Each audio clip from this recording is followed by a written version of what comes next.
yes, the infamous German field kitchen, or Gulaschkanone, as it was affectionately nicknamed by the troops, truly was the heart of the Wehrmacht, providing the troops with the most valuable weapon of all: food. The most critical aspect of any army is maintaining the fighting strength and morale of its soldiers. For, as the saying goes, an army marches on its stomach. Yet, this essential element of military history is often overlooked today. In this video, we are going to take a closer look and conduct an in-depth evaluation and walkthrough of the German field kitchen I picked up in the summer of 2023. Let's get started.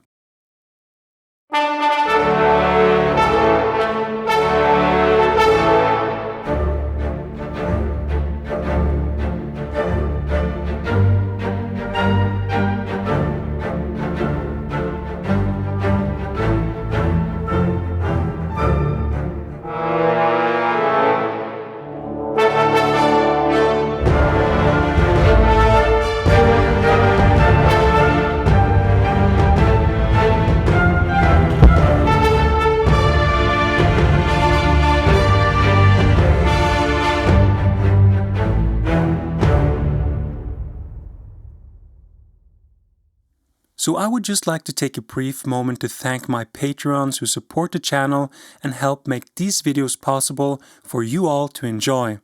Thank you.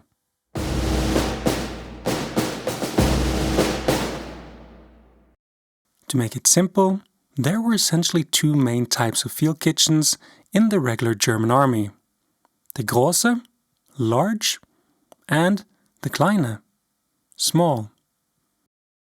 Initially, all the field kitchens were horse-drawn and featured large wood-spoked artillery-style wheels. These field kitchens went under a classification of horse-drawn wagons, carts and vehicles. In the case of the following horse-drawn field kitchens, the letters HF is the abbreviation for Heeresfahrzeug, or army vehicle, under the previously stated horse-drawn classification. A few examples intended for motorized units featuring rubberized wheels were introduced alongside the standard initial horse-drawn configuration, but went under a different classification in the category of single-axle trailers. The large field kitchen models included the Hf.14, a pre-World War I design, and the Hf.13, introduced in the early 1930s. Later, an upgraded version of the Hf.13 emerged, which featured an additional roasting compartment found on some later production models.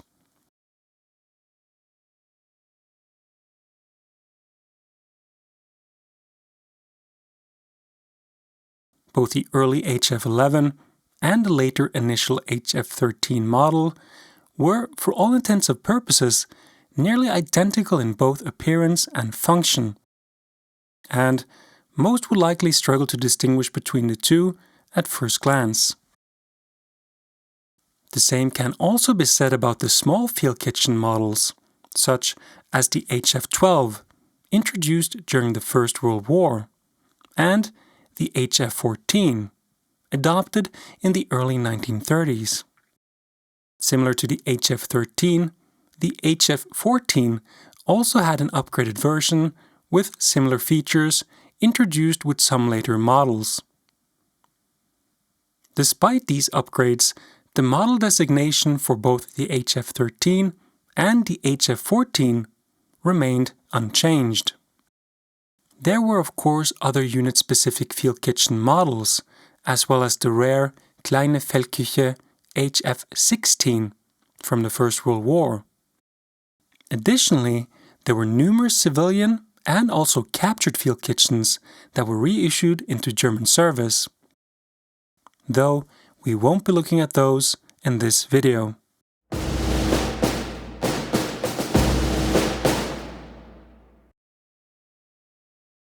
So my first impression of this field kitchen is very promising, and I believe it will make for an excellent restoration project. Those of you that have been following the channel for a while know that I already have several German field kitchen projects in progress. Though, to be honest, progress has been somewhat slow.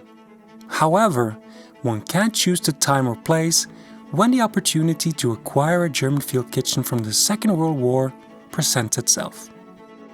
If you're interested in my other field kitchen videos and restoration projects, you can find them in the field kitchen playlist down in the video description below.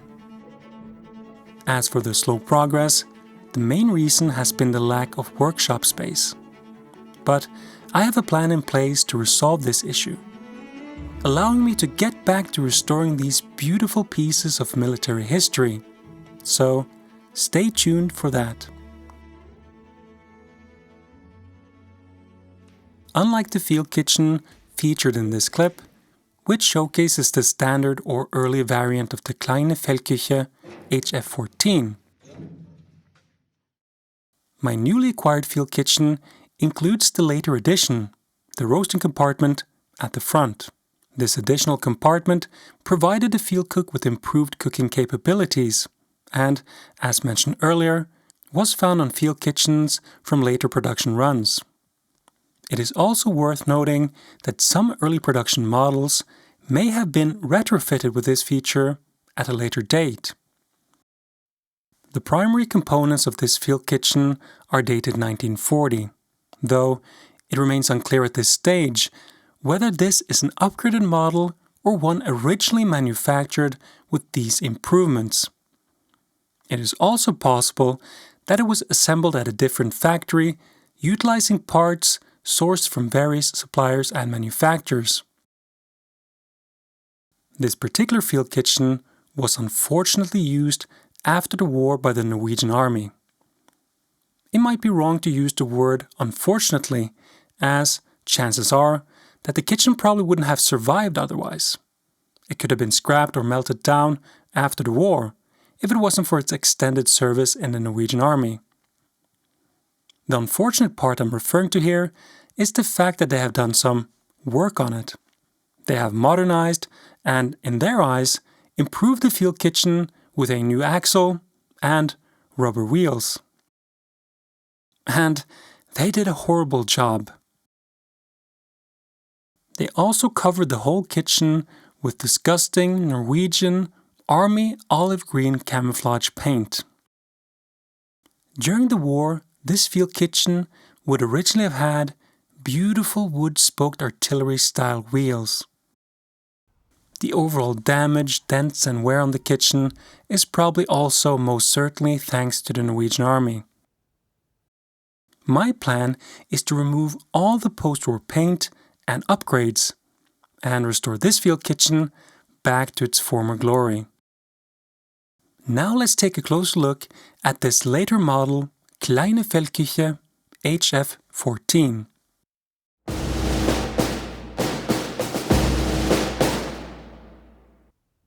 At the very front of the field kitchen, we find the hitch, the connection point for attaching to the front limber. The field kitchen itself was known as the Hinterwagen, while the front limber was referred to as the Vorderwagen, essentially the front and rear wagons. As a result, the term field kitchen technically encompasses both the front and rear wagons. This is further emphasized by the compartment numbering system. Each compartment of the field kitchen was numbered, starting with compartment number 1. The compartment number was typically painted on the inside of the lid or door of the corresponding compartment, often in white paint. Like any well-organized military system, every piece of equipment had its own designated place.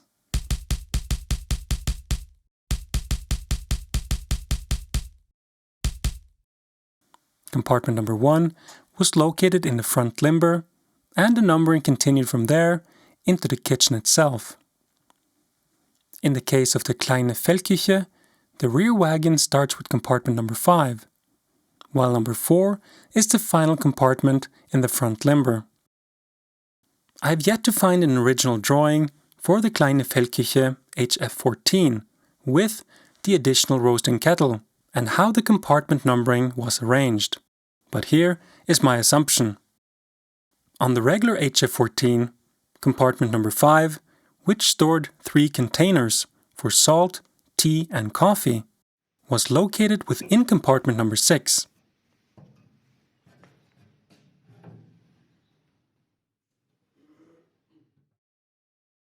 Which stored fuel for the kitchen, firewood, coal, etc. Coal shovel, as well as an axe and fire poker. Compartment number 6 could also be accessed from a small door on the side.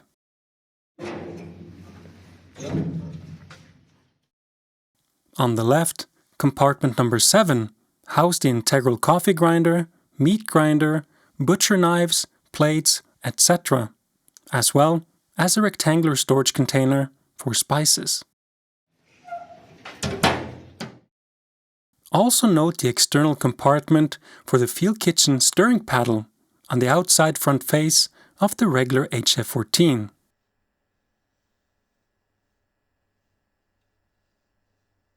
The upgraded model featured an entirely different front section design, with a new roasting kettle on the left and a storage compartment on the right. Below, on the left side, a new firebox was added for the roasting compartment. To the right is what I believe to be the new version of storage compartment number 5, with additional space for the spice container. All the way over to the right side, we find a drawer for the coffee grinder. Compartment 6 was omitted entirely, and some of the contents from compartment 7 was relocated into what I believe to be the new compartment number 6. As compartment 7 was replaced with the roasting kettle, further meaning that compartment number 8 essentially became number 7. This compartment gave access to the dipstick for checking the level of cooking bath liquid in the main cooking kettle, but also stored the large field kitchen ladle and meat lifter. This is only my opinion, based on what seems logical to me, as far as the numbering and contents of these compartments. Hopefully, painted numbers will appear during the restoration process, so that we can document these details and clarify the numbering system and layout of this upgraded model. Unfortunately, the bottom part of the connection point has been cut off.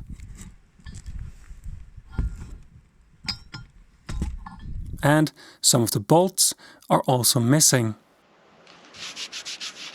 Note that this area on the tongue near the hitch and connection point is typically where one would find the chassis serial number, manufacturing stamp, Waffenamt, and the year of production. The Waffenamt.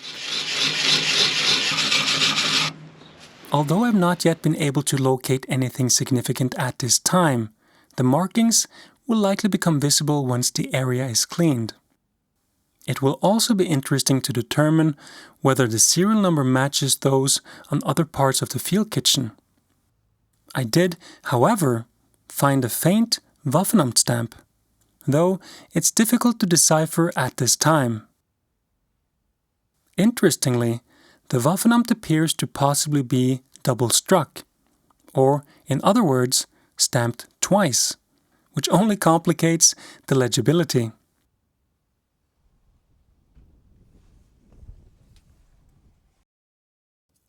Here, one can still see traces of the original field grey paint beneath the post-war applied olive green layer.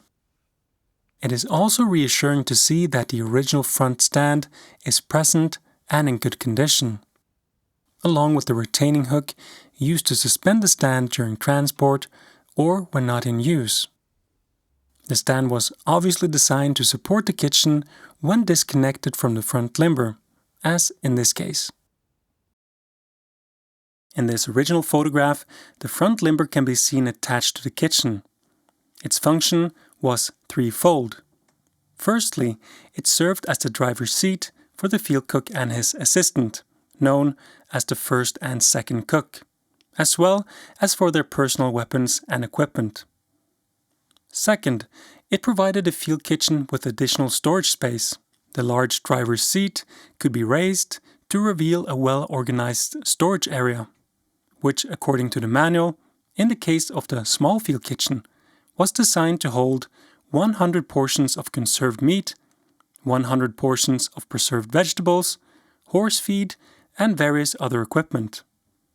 Lastly, it functioned as a limber for attaching the 2 horses that pull the field kitchen. This contraption is made of wood and is in fairly good condition, with all the metal fittings still intact. Over the years, I've encountered many misconceptions regarding its purpose, and at one point in time, myself included. Some believe that it was used to strap down an Essenträger, or hot food carrier, but this is incorrect. In fact, this is where the 2 standard-issue water buckets were stored during transport. One large bucket, which had a designated lid, and a smaller bucket without a lid, which was stored inside the larger one. The buckets were secured in place with a leather strap attached to these 3 metal fittings. We are obviously missing the 3-point leather strap. On the right side of the front section of the field kitchen is a storage compartment for various equipment. The compartment is accessed from the top, and I was pleasantly surprised to find several missing parts inside. Among them is what's left of the coffee kettle spigot, which I will need to either replace entirely or repair with new or original replacement parts. I also found part of the mount for attaching the upper part of the smokestack to the base. This is one of the 2 mounting ears that has broken off. But luckily, this is an easy fix. I just have to weld it back on. This is a part that belongs to the main cooking kettle. And here you can see it on my 1941 dated large Hf.14 model field kitchen.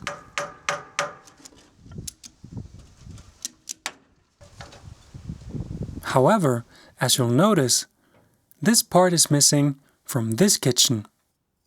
As mentioned earlier, this compartment housed various pieces of equipment, including the integral coffee grinder. The 2 smaller holes we can see here were used to secure the grinder with nuts and bolts, while the larger hole allowed the axle to pass through the outer wall, enabling the attachment of the crank on the outside. Note the original German dark grey color visible in the scratch beneath the post-war paint. Also, take note of the original color inside the storage compartment, as well as on the drawer at the bottom. This drawer, placed beneath the coffee grinder to catch the ground coffee, is accessed from the outside.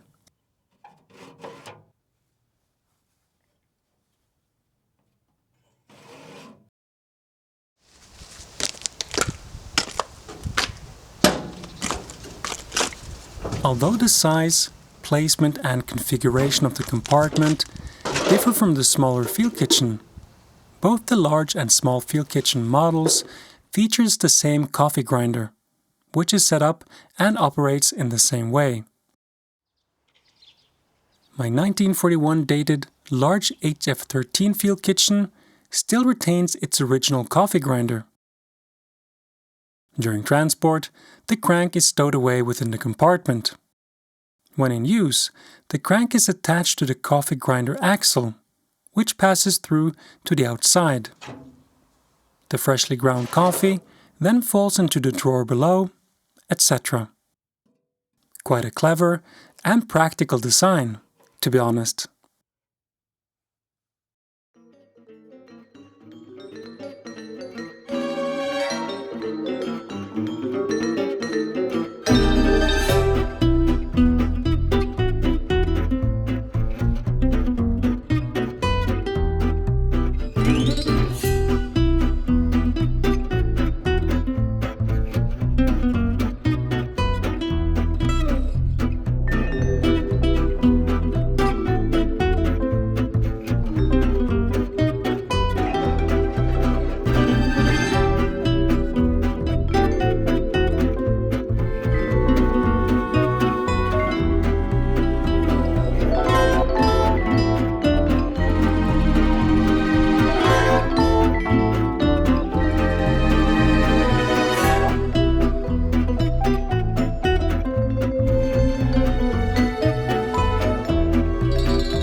footage from picking up the field kitchen, you may have noticed a crate full of items sitting in the back of the truck alongside the kitchen. For those of you familiar with the subject, you probably recognized a few field kitchen accessories inside that box. Along with the field kitchen, several accessories were included, some of which are considered rare and difficult to find. This is supposedly the original coffee grinder belonging to this field kitchen. While this is nearly impossible to confirm, it would certainly be cool if it were the case. The body of the grinder is made from 2 pieces of cast iron, while the internal components are made from steel. This particular example was manufactured by WW2, a renowned German coffee grinder company, and has the manufacturer's markings and production date embossed on the side. Founded by WW2 in 1869 in Cologne, Germany, the company gained fame for its high-quality coffee grinders. This knob is used to adjust the size of the coffee grounds. I am pleased to note that we also have the original crank, complete with a wooden handle and set screw. This is the coffee grinder funnel, a rather rare and valuable piece, though unfortunately this one is missing its lid. Now let's do a test fit. Looking good. While giving the kitchen a thorough inspection, I stumbled upon these beautiful markings on the compartment lid.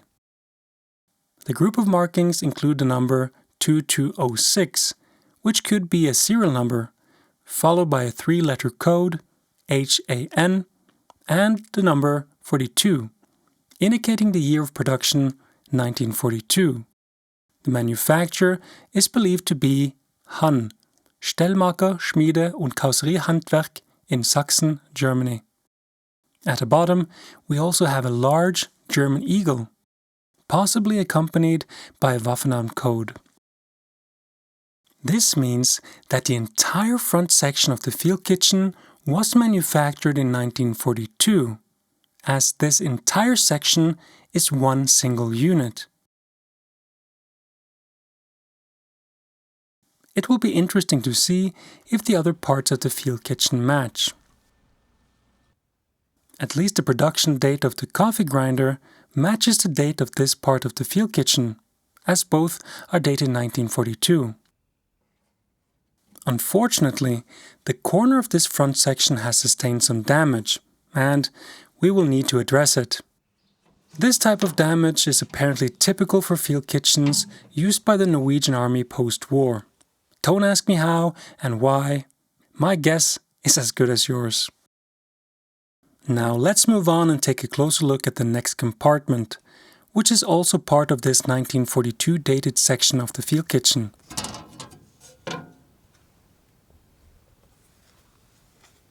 This storage compartment was designed to hold various rations, specifically containers for coffee, tea, salt and spices. The containers were slotted between wooden separators, securing them in place and preventing them from rattling around. Unfortunately, both the inside of the compartment and the wooden spacers have been painted green by the Norwegian Army post-war.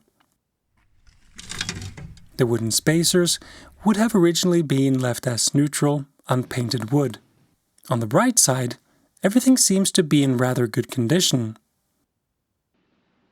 The containers issued with the small field kitchen models were the tall, rectangular-shaped containers measuring 100 by 150 millimeters in width and 410 millimeters in height.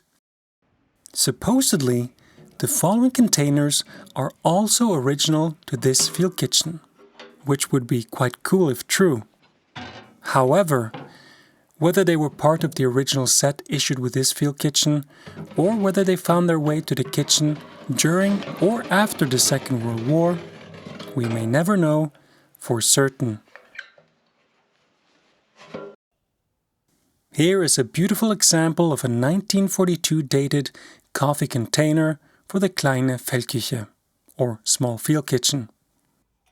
This particular example is made from stamped sheet metal, in contrast to earlier versions made from aluminium. It's great to see that it still retains most of its original dark grey paint, showing only natural signs of wear and patina due to its age. The German word for coffee, Kaffee, is embossed on the lid, along with a struck date and a manufacturer code AVE, which I believe refers to Preuß und Heinrich, located in Döbeln in Sachsen in Germany.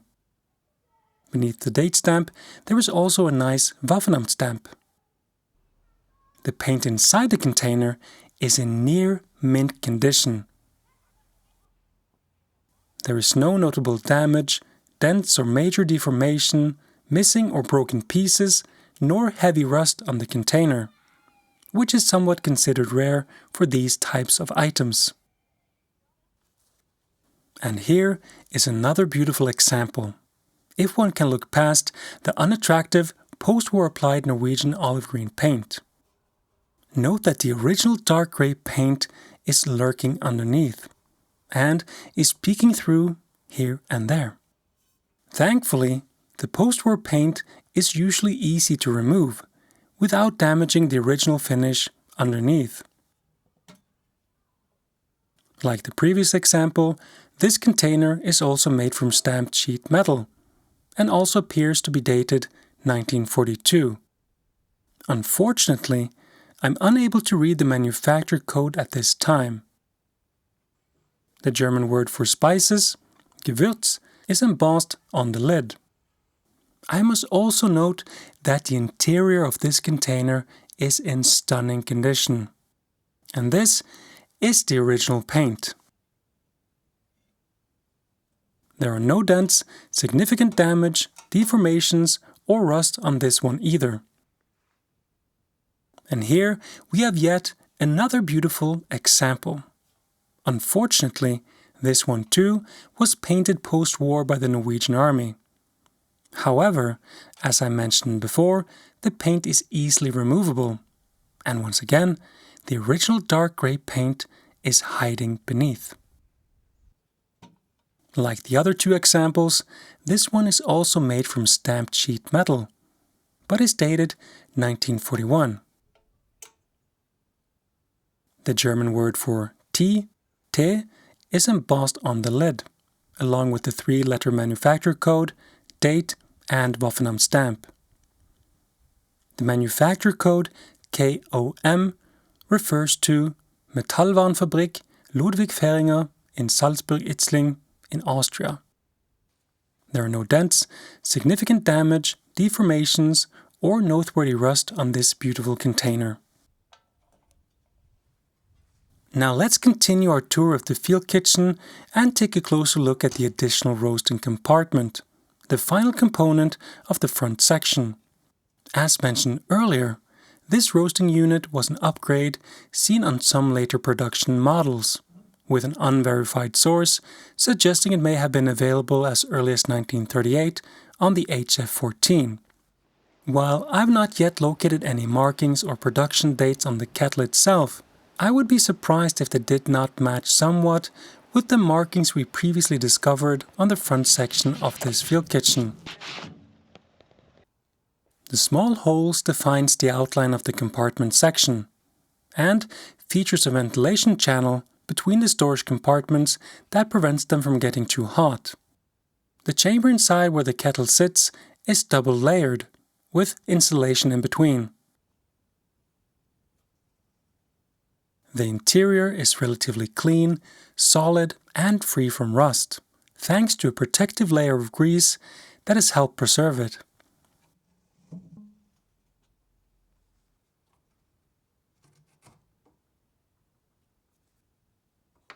Most of the original nuts and bolts are present, though there are always 1 or 2 missing for some reason.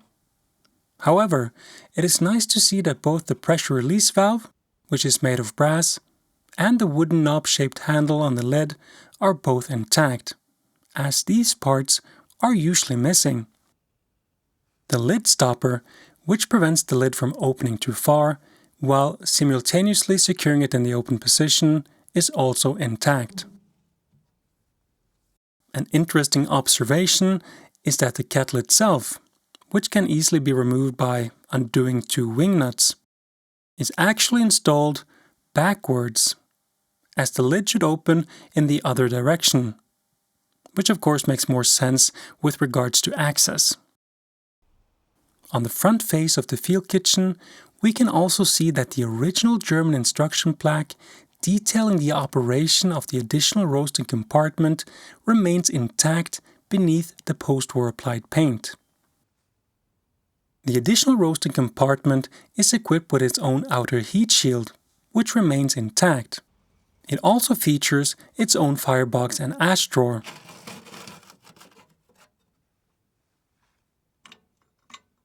Upon closer inspection of the firebox, we can see that it's in relatively good condition, with the fire grate still complete and in place. However, the top edge of the door has sustained some damage. The T-shaped handle set screw is unfortunately missing, but I believe I have a spare on hand. In my opinion, the ash drawer appears to be a poorly made replacement, likely a post-war attempt, with only the original handle repurposed for use on the new drawer. Overall, aside from a few minor dents and some surface rust, the front section of the field kitchen remains in quite good condition. The so-called coffee kettle of the small field kitchen had a capacity of 60 liters. It was directly heated and featured its own firebox, along with a spigot for serving or draining the contents. Despite being nicknamed the coffee kettle, it wasn't solely used for brewing coffee or tea. It was also used to boil sausages, potatoes, and other vegetables, as well as to heat water for washing and cleaning the kitchen equipment and utensils. This particular coffee kettle is in fairly good condition, and I believe it will clean up nicely. The stopper serves to limit how far the lid can open, preventing damage to both the lid and the kettle. Unfortunately, this one has broken off, but luckily it's an easy fix, as it's essentially just a piece of bent metal. The pressure release valve on the lid is intact and in good condition, and this particular valve is made of brass. Again, as previously mentioned, parts like this are often missing from field kitchens, so it's a pleasant find. The wooden part of the knob handle on the lid is missing, as are 1 or 2 of the nuts used to secure the lid. However, I believe I have a few spares lying around somewhere. Additionally, this bolt and wing nut appear to be a replacement, as they are not the correct type. The original nut should match the style of the handle type nuts on the main kettle, only in a smaller size. These kettles came in various finishes, including stainless steel, copper, and stainless steel inserts, etc. This particular one is made from enamel-coated steel, which was probably the most common type finish during the war. The beautiful, dark, rich blue color is known as Bavarian blue, and it appears that both the inside and the outside were originally enameled, a feature that was very common but hard to discern in original black and white photos.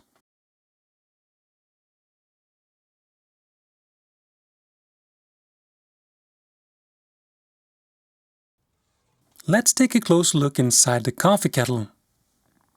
It appears to be in fairly good condition, except for the seal on the lid and around the pressure relief valve, both of which will definitely need replacing. Inside, there are 2 metal hooks. These are used for suspending the coffee strainer during transport and while brewing coffee or tea. Here we can clearly see the coffee kettle's serial number and manufacturing details. and if you are looking for markings on such a coffee kettle, this is where you will generally find them.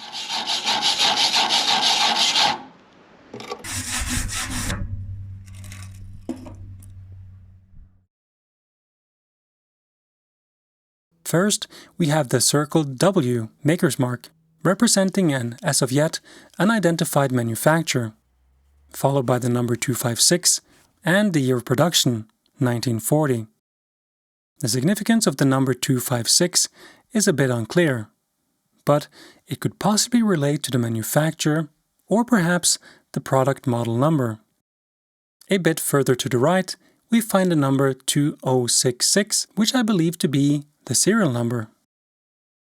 The panel with the vertical row of holes serves as ventilation between the storage compartment and the coffee kettle section, allowing excess heat to escape and preventing overheating the adjacent compartments.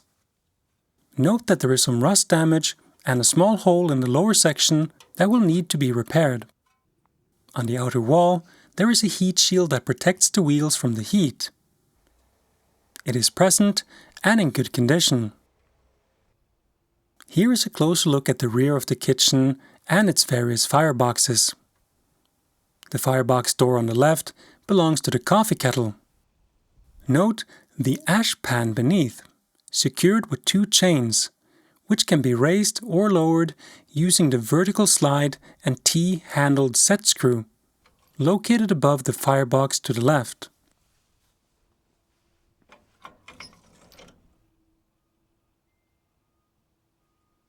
The removable cast iron fire grate is still intact and present. Surprisingly, the 2 chains with spigot covers are still present, still attached to the original pieces of chain. Here we can observe, judging by the outline, broken rivets and holes, that there was once an instruction plaque with basic operational guidelines for the coffee kettle.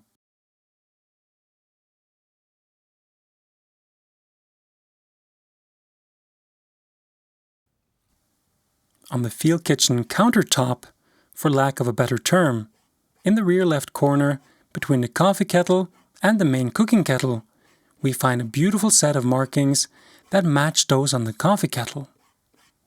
Once again, we see the production year 1940, along with the circled W logo, followed by the number 256. In the center, there is a beautiful Waffenamt, though, unfortunately, it's unreadable. Moving on to the 125-liter main cooking kettle, located on the rim of the lid, we encounter yet another set of markings that don't match the others. This kettle is from a completely different manufacturer and is dated 1941. The 3-letter code is barely legible, but I believe it reads CLQ, which refers to F. Küppersbusch und Söhne AG, based in Gelsenkirchen in Germany, a well-known kitchen appliance manufacturer that had been producing field kitchens for the German army since well before World War I. Once again, in this case, I'm unsure of the significance of the number 22.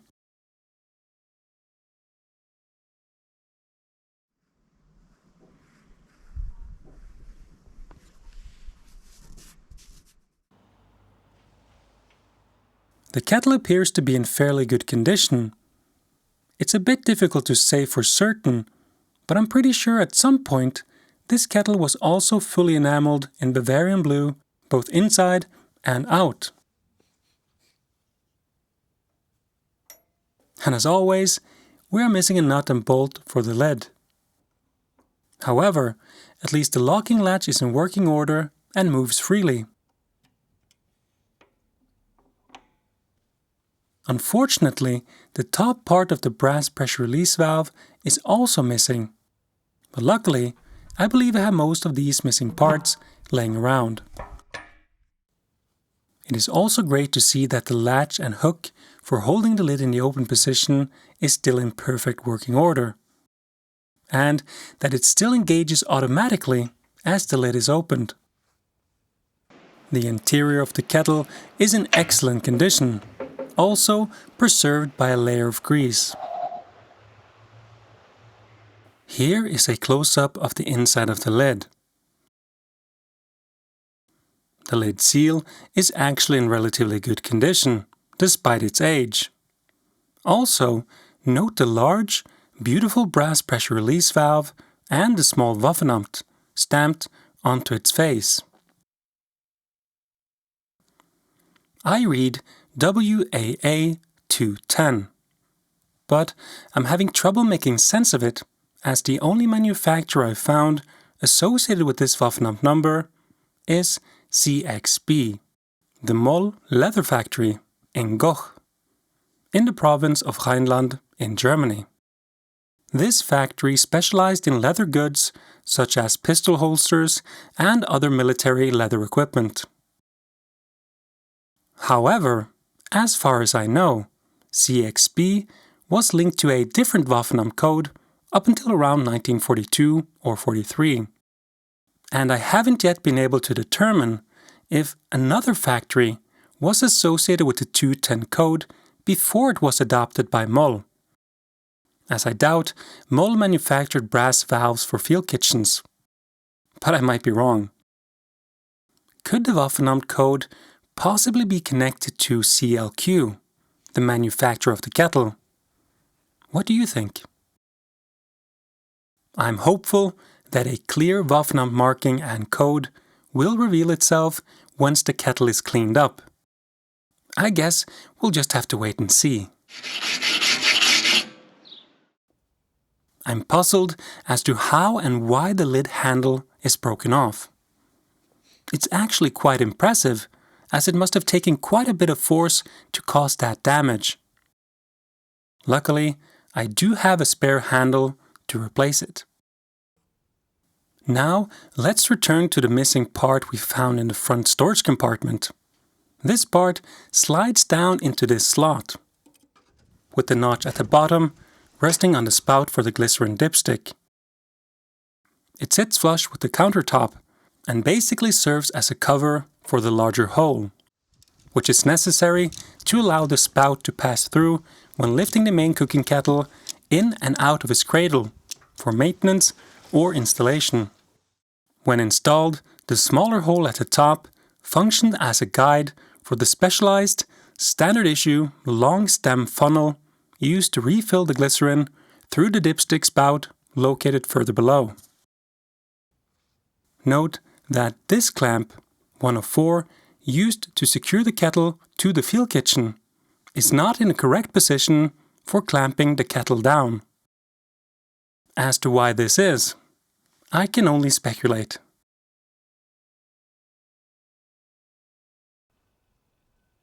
This is another detail I'm pleased to see intact on the field kitchen, as these components are often missing for some reason. The pressure release valve for the glycerin between the 2 pots is an important part of the main cooking kettle, while the top of the lid is slightly deformed, is in otherwise good condition, though it is missing a small eye hook and chain. Luckily, once again, I do believe I have a spare lid in better condition laying around. Now let's take a closer look at the firebox for the main cooking kettle. As I mentioned earlier, the firebox for the main kettle is slightly larger than the other 2 fireboxes. There is actually still some unlit firewood inside, and the fire grates are intact. It's nice to see that both the T-shaped set screw handles are still present as well. There is some rust damage on the panel just above the firebox door that may require our attention. Like the coffee kettle's firebox, this one also features an adjustable ash pan underneath, which appears to be in good condition. Here is a view from inside the firebox, looking up at the bottom of the outer kettle, which also seems to be in excellent shape. Overall, the firebox itself appears to be in good condition.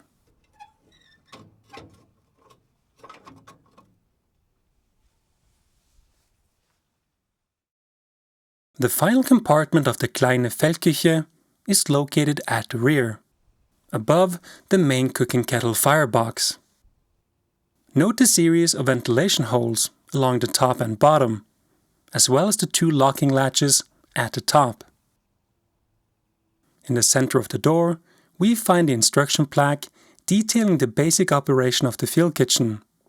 However, this particular plaque is a post-war edition in Norwegian.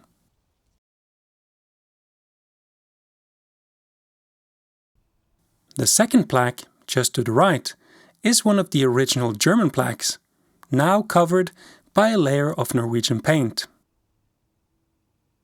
In the lower left corner, we can still see an intact, original German cat eye reflector.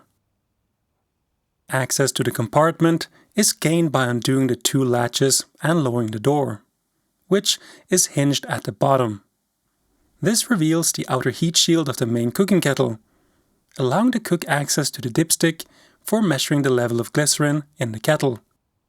This spout was also used for refilling glycerin if needed, by using the long stemmed funnel through the access hole above.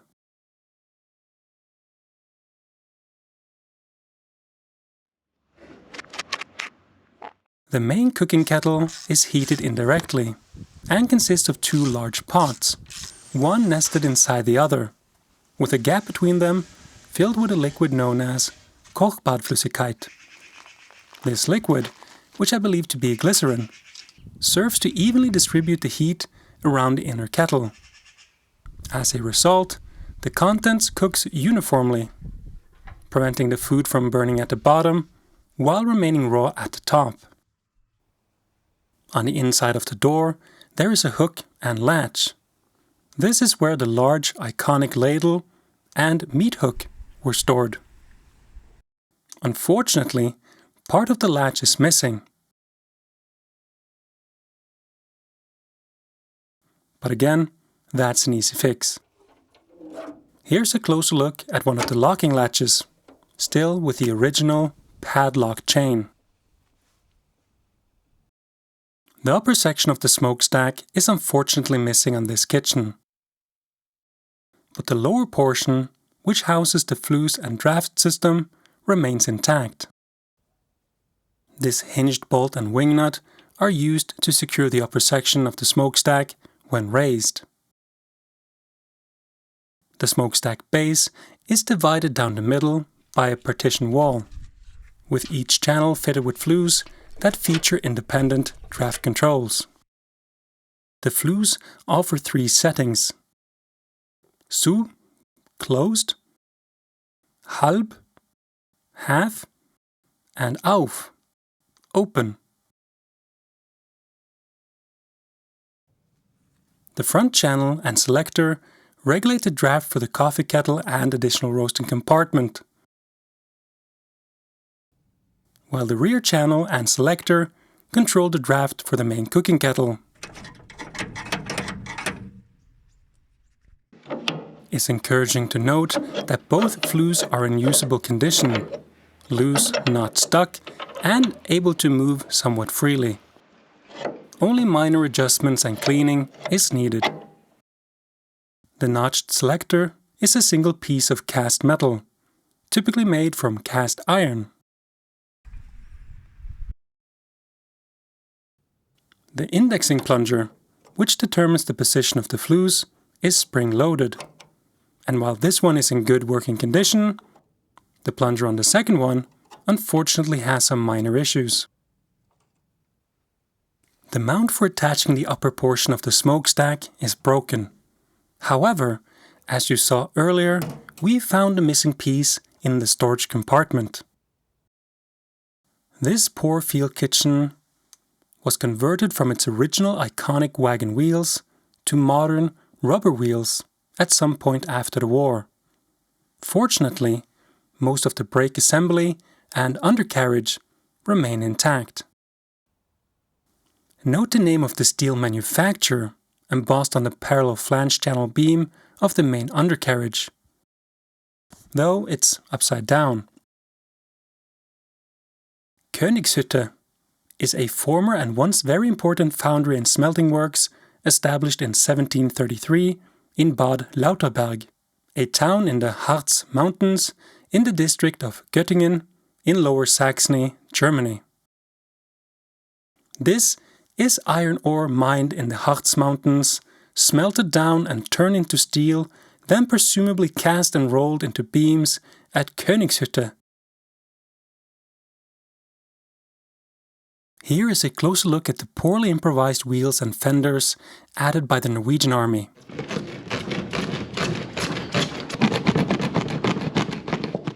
I had to cut the rubber from the wheels, as they were completely rotted.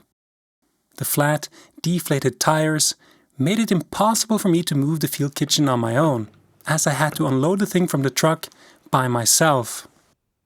The replacement axle and fenders are grossly oversized. And for some reason, the Norwegian army chose an exceptionally heavy I-beam for the axle.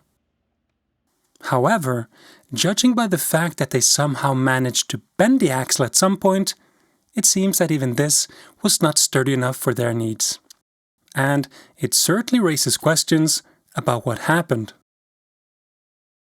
Fortunately, the field kitchen still retains its original leaf springs, to which the new axle has been lightly welded. These small notches, which resemble wheel wells, were designed to accommodate the original U-shaped axle used together with the large wagon wheels. This confirms that the field kitchen was initially configured in this way. As with all these Norwegian converted field kitchens, the brake bar was removed and is missing. But luckily for us, they usually did a half-assed job on these conversions and left most of the brake linkage intact, including the brackets for attaching the brake bar.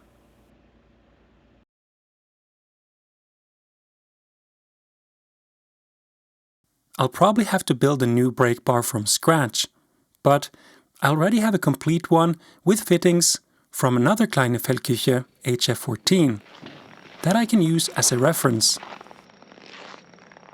The brake assembly connects to a screw slider hand crank mechanism used to engage and disengage the brake, located at the rear of the kitchen, between the two fireboxes. Unfortunately, the removable hand crank handle itself is missing. The short, angled rear stand for cleaning the field kitchen, as well as the regular stand, similar to the front stand, is also missing from the kitchen. But the hook and catch for this stand are still intact.